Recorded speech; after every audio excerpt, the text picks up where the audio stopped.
वसमत तालुक्यामध्ये पांगरा शिंदे नावाचं गाव आहे. 2010 मध्ये आम्ही पांगरा शिंदेला जगद्गुरु श्रीमद शंकराचार्य वारकरी शिक्षण संस्था या नावानं संस्थेत छोटंसं रोपटं त्यावेळेला लावलेलं होतं आणि बरेचसे 40-50 विद्यार्थी संस्थेमध्ये होते त्यावेळेला. म्हणजे अगदी संस्थेच्या कारकिर्दीमध्ये एक 250 ते 300 विद्यार्थी आमच्या हाताकडून शिकून गेलेले आहेत पांढऱ्याच्या संस्थेमध्ये.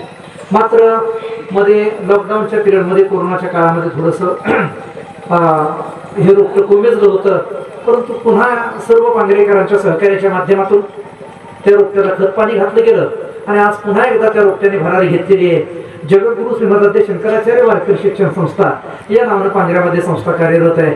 आळंदी पंढरपूरमध्ये जे शिक्षण दिलं जातं ते शिक्षण आम्ही मुलांना त्या ठिकाणी देतो. या मुली हे तुम्ही पाहत असाल अगदी शून्यामधून विश्व निर्माण करणारे हे लहान लहान लेकरं आहेत, बालकं आहेत.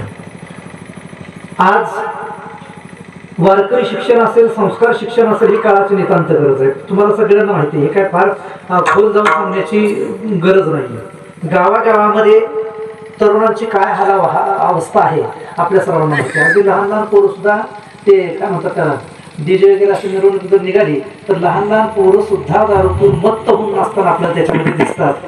आणि एकदा पोरं हाताबाहेर गेली ऐक सांगण्याच्या पलीकडे जर गेली तर पुन्हा मग ते जागेवर येत नाहीत. आणि म्हणून लहानपणापासून मुळापासूनच त्या पोरांना संस्कार असणं हे अत्यंत महत्त्वाचं आहे. आणि म्हणून आपल्या सर्वांना जाता जाता द्यायचा तो संदेश असा की आपल्या जवळच पांगरा शिंदे नावाचं गाव आहे. या संस्थेमध्ये गायन, वादन, कीर्तन, कथा वगैरे हे सगळं शिक्षण जे आहे संस्थेच्या माध्यमातून दिलं जातं. आणि सर्व खाण्यापिण्याची वगैरे सर्व राहण्याची व्यवस्था ही संस्थेच्या माध्यमातून त्या ठिकाणी या विद्यार्थ्यांची केली जाते. आणि त्याच्याकरता अगदी माफक दरामध्ये त्या ठिकाणी आम्ही फीज वगैरे आकारलेली आहे. जर कोणी इच्छुक विद्यार्थी असतील तर त्या पालकांनी आमच्याशी नक्की संपर्क साधायचा आहे.